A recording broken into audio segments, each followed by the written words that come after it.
नमस्कार दोस्तों।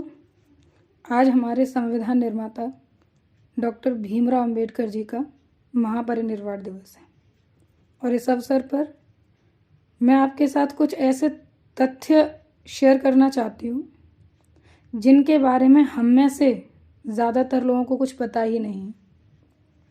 हम लोग इन तथ्यों से वंचित ही रहे हैं और ये तथ्य मैंने भारत के कुछ ऑथेंटिक अखबारों में से एक इंडियन एक्सप्रेस में से लिए हैं। ये जो आर्टिकल है ये बीकानेर के एक सांसद हैं और केंद्रीय मंत्री भी हैं, उन्होंने लिखा है। तो जब मैंने इस आर्टिकल को पढ़ा तो मुझे भी लगा कि मैं तो ये जानती ही नहीं थी।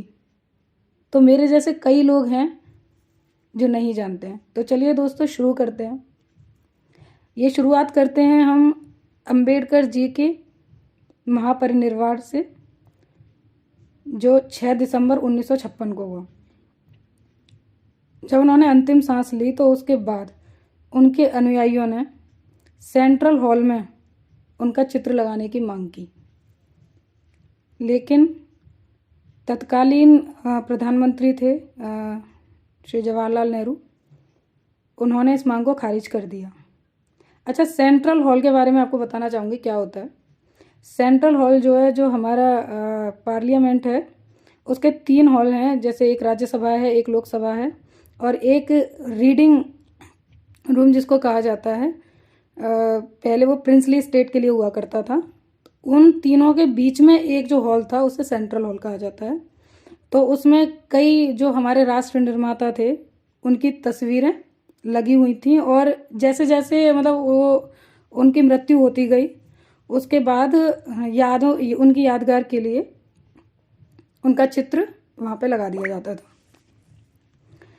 फिर 1956 में जब उनकी मांग को खारिज कर दिया गया तो उसके बाद 1957 में आते हैं, जब मोतीलाल नेहरू जी का चित्र वहाँ पर लगा दिया गया सेंट्रल हॉल में। तो उसी समय ग्वालियर की एक प्रांतीय जाटव सभा थी, उन्होंने अंबेडकर जी का चित्र लगाने की मांग की फिर से। तो उस समय जवाहरलाल नेहरू जी ने एक टिप्पणी की कि मैं इस चित्र को अपनी लाइब्रेरी में, एक लाइब्रेरी में जगह दे देता यदि यह बहुत छोटा या फिर बहुत ज़्यादा अच्छा होता। तो यह एक असंवेदनशील टिप्पणी ही थी एक महापुरुष के प्रति, जो कि नहीं की जानी चाहिए थी। खैर आगे बढ़ते हैं। 1965 में 1965 में फिर से इस मांग को स्वीकार किया गया। उसमें यह विचार दिया गया कि सेंट्रल हॉल में तो जगह ही नहीं है जहाँ पे चित्र लगाया जाए।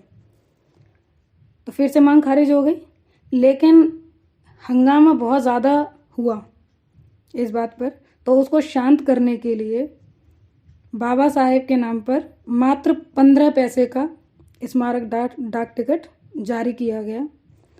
तो इसे तो हम मतलब सरकार की या उस समय की असंवेदनशीलता या उदासीनता ही कहेंगे कि एक महापुरुष को इतनी जंग लड़नी पड़ी इस सम्मान के लिए। आगे बढ़ते हैं 1967 में। तब जो अंबेडकर जी थे उनकी एक कमेटी, उनके जो समर्थक थे उनकी एक कमेटी थी, मेमोरियल कमेटी। उन्होंने एक कांस्य की प्रतिमा गेट नंबर 3 पर स्थापित की थी और जब उनका स्थापना समारोह था, जो अनावरण समारोह था, उसमें इंदिरा गांधी ने जाना उचित नहीं समझा क्योंकि उस समय उन्हीं की सरकार थी। तो यह भी उनके प्रति एक असम्मान को ही दर्शाता है। फिर हम आगे चलते हैं 1987 में, जब सेंट्रल हॉल में इंदिरा गांधी का चित्र लगाया गया।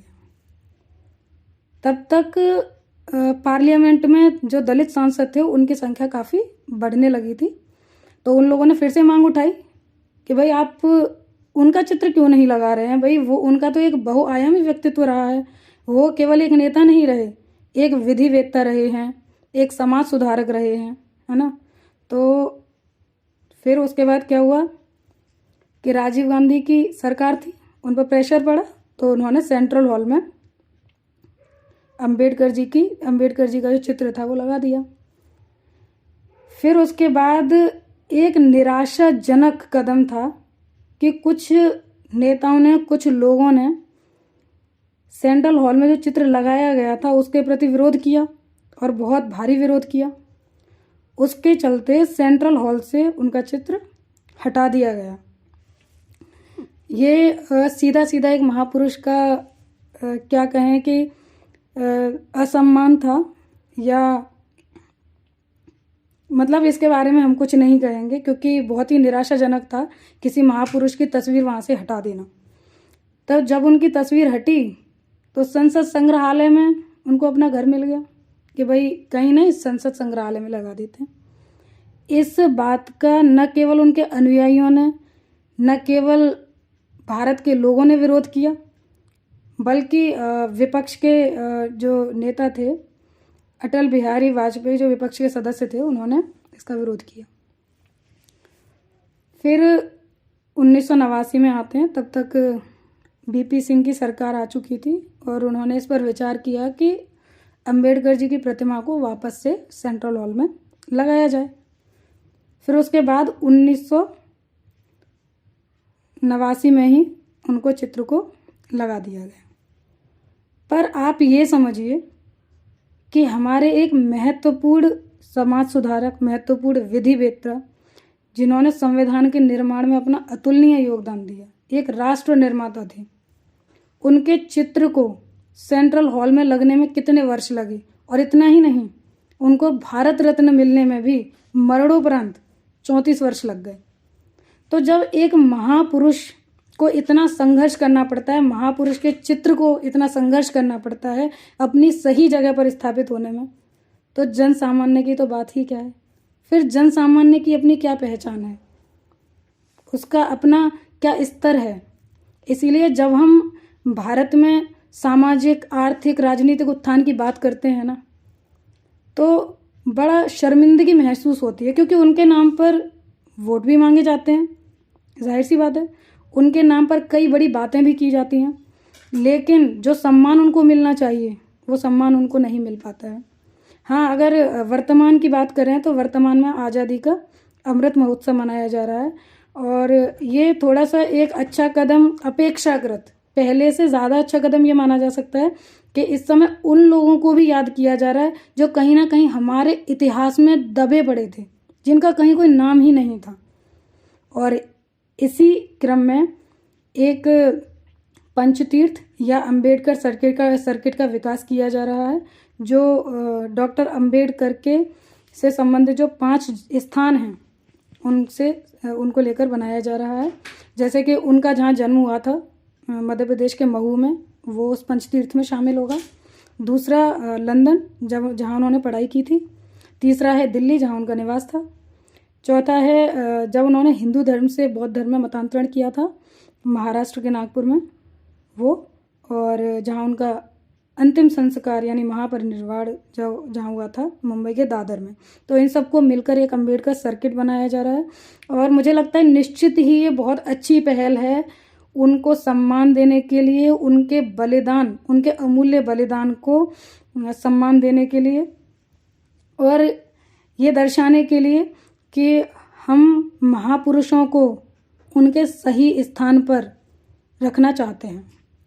तो ये थे आज के इंडियन एक्सप्रेस के फैक्ट्स, और अगर आपको ये अच्छे लगे हों या आपकी कोई भी राय हो इसके ऊपर तो आप हमें कमेंट बॉक्स में लिख सकते हैं, और अगर आपको अच्छा लगा हो तो लाइक कर सकते हैं, शेयर एंड सब्सक्राइब भी कर सकते हैं, और अगर आपको अच्छा नहीं लगता है तो आप इसे डिसलाइक भी कर सकते हैं।